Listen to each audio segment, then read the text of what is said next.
layman's terms or in my Bowie dictionary, it just means that wherever you go, you're able to make a living using digital products, using meta-universe, whatever you want to call it, you know what I'm saying?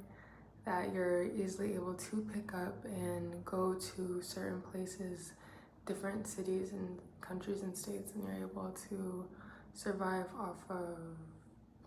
by means of digital creation, basically. So how I became a digi nomad, or why I became a digi nomad. I guess we should always start with for me, I realized that some things about school were very beneficial. Obviously, we spent so much time there, but the who, what, when, where, why, I need that. That helps me really like organize things. So I'm just gonna go through and talk about being a digi nomad. This is like my first style making a video like this, so I know I'm gonna go back and be like, how can I best engage or have the right energy that will attract the right type of people and also be engaging, because I can be a pretty chill person and I don't want these videos to put anyone to sleep. So yeah, let us begin. All right, let's begin with the why. Why I became the digi nomad lifestyle appealed to me and why I am pursuing it. First things first, I've always liked change in environment. And I feel as if I have been building up to this point through all the experiences that have happened in my life. So first things first, I'm first generation American. My parents are Kenyan. They came here when they were like 18, 19. So that in itself, living in a country where you know you're already a quote unquote alien to the country, but like also, you know what I'm saying, you just, you know, an alien in general. But just knowing that this place does not feel like home already, that kind of just helped begin the detachment process, and I'm very grateful for that. Then moved, well, my family, we moved in 2013, I want to say. So that's like, I'm 13 years old. I'm literally about to go into high school. I finally made friends. I had moved schools before then, so I already knew what it was like to like have to start over. But to have to move right before high school, like I had a bad attitude about it. I ain't gonna hold you. But obviously it worked out for the greater good. And that first move, that big initial move, that really helped me like begin to really understand detachment, but also thoroughly understand that home is not simply a place. It is oftentimes, rarely just a place. So that was really fundamental, and why this lifestyle now works for us, because there's just that understanding that home is not a place. I've always loved traveling. I've always loved to experience life at its greatest, at its peak. And as a kid, I was always really drawn to Esmeralda from The Hunchback of Notre Dame. First off, what was I drawn to, or did I have a crush on her? I was really about to like gremlin laugh, but I won't. A little bit of both. Okay. But anyways, her being a gypsy, and I just always have had this like really strong pull. Then on top of that, just going back to the bloodline, the roots, you feel me? I'm African, I'm Kenyan to be specific, and although I am Kikuyu,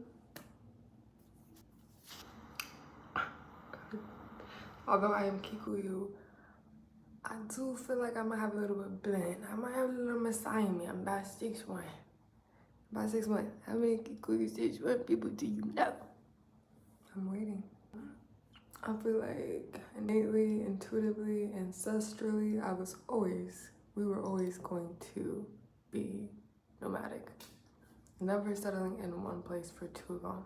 And the more understanding that comes with this path and this journey and this life that we're so gifted to live, the importance of not staying in one place for too long. that I must honor. And it like comes with that same devotion and practice of detachment, and then just energetically, very, very much so, of the awareness now that sometimes you just cannot stay in places for too long, and that's it. And I very much so enjoy that. I actually thrive on that. I actually fantasize and romanticize that. In my head, I just love to be the mysterious person that shows up in places for a couple of months, then dips. So yeah,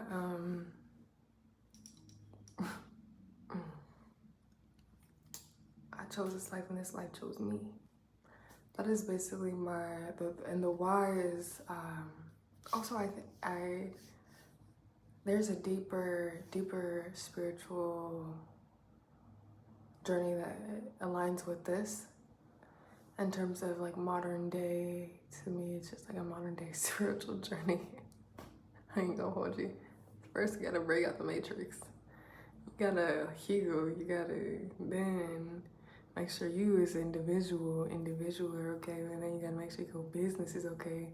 Like, it's a whole lot that goes into it, and then there's the faith. There's the faith and all this, okay? So to me, it's just being at the place where not only are we confident in who we are and our purpose, but we're so confident that the universe is literally cradling us. We are literally in the womb of the divine, and we are the most protected there. If you are in the womb, you never have to think about food. You never have to think about, okay, where am I gonna lay my head? Those are never thoughts. So it's with everything outside the fog, the mitot, as they will say, as everything around may look different, it's that this is the understanding, like this is the path that we chose because this is our nirvana, and we can see through what everything else is saying, especially because this is a very unconventional life. I thrive on unconventional life. So when did I officially become a Digi nomad? I would say, what would I officially say?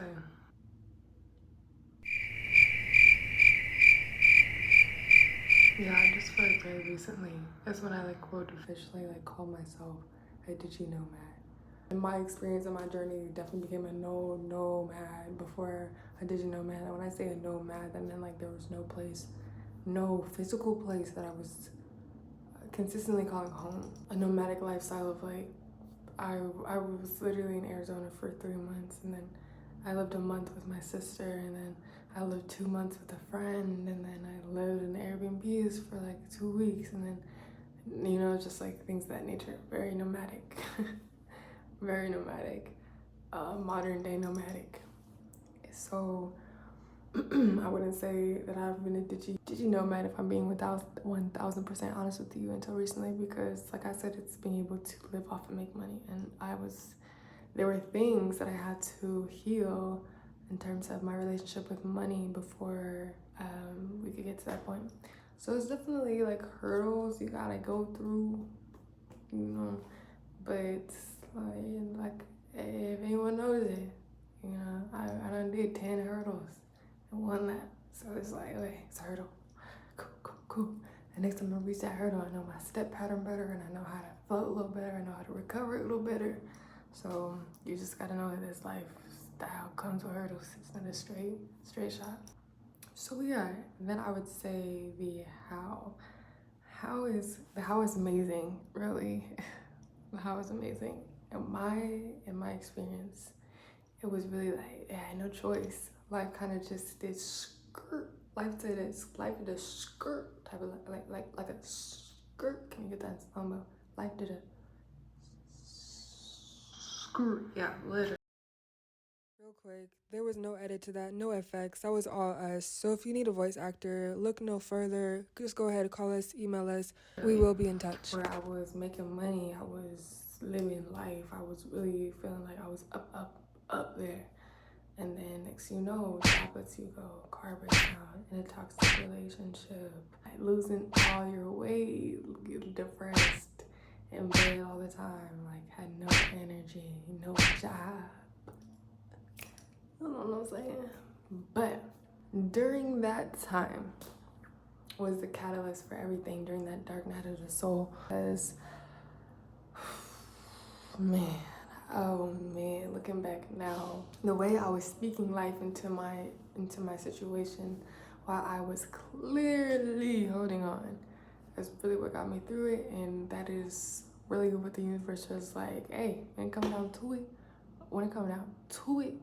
is you gonna give gratitude, is you going to find that vibration to lift you up. And this soul right here, this fire right here, it ain't dying, baby. It ain't dying, baby. So yeah, we in this bitch. Excuse my language. We in this. Also gratitude to ancestors, gratitude spirit guides, gratitude guardian angels, gratitude, like be listing them every morning, sun, moon, the divine source, earth, gratitude, you know what I mean? I'll spit all the names out when it comes down to it. And that is also what prompts a lot of the, prompts us to say we and use those pronouns a lot of the time, because although in this realm, in this 3D with these eyes and in this lifetime, it looks like there's one person speaking to you right now. And it's never just been one voice, first of all. And understanding that it is us and it's we, and there's been so many forces that have brought us to this point. So when I just say yes, it's a collective of us. It's never just one. It's never just one. Eventually I will make a video, or I will really step into that transition from I to we, us. That being said, the life I was living was not it, and I was not really doing what I was meant to be doing. And I had to just really buckle down and discipline myself and love. I literally had to love myself back to me. Had to love myself to return. And for that right there, that'll have you feel on top of the world. Can't nobody tell you nothing.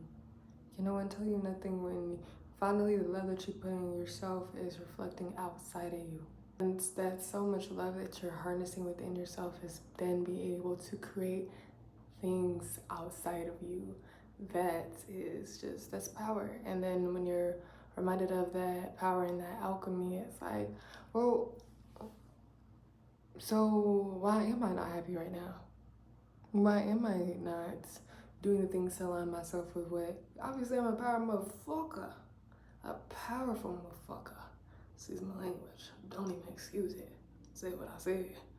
When you really step into that and you really look at yourself in the mirror and you're like, the vision inside is vibrant, it's alive, it's way powerful, brings joy, brings peace, brings nirvana.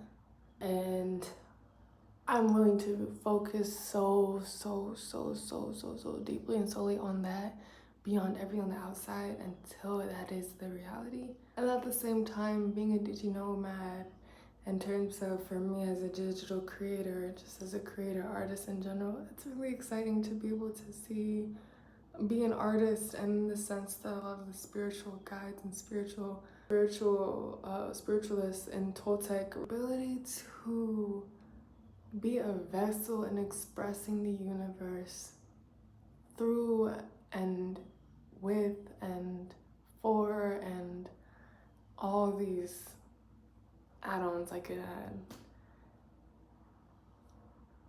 add. That's a life of blessing. That's a life of gratitude. That's a life of surrender. That's a life of serenity. And that's a life worth coming back for. I'll tell you that much. But would I do? Would we do this again? Not on this planet. That's why I'm meeting all my soulmates and twin flames, soul tribe. This one, because this is like the last time on this EARTH that we doing this one. I'll probably catch y'all in the other ways, but the mission to harness as much love and light into this, pump it into earth as possible, because baby needs it. full on, and just so grateful to be able to facilitate that through a lifestyle that's so unconventional, so fun, and so freeing.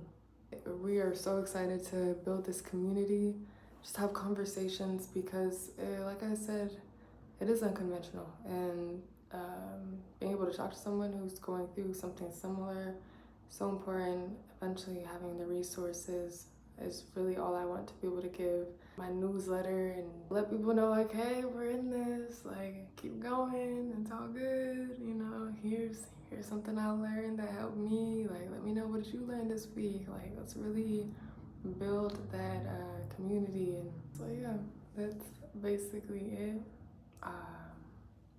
Yeah. Yeah.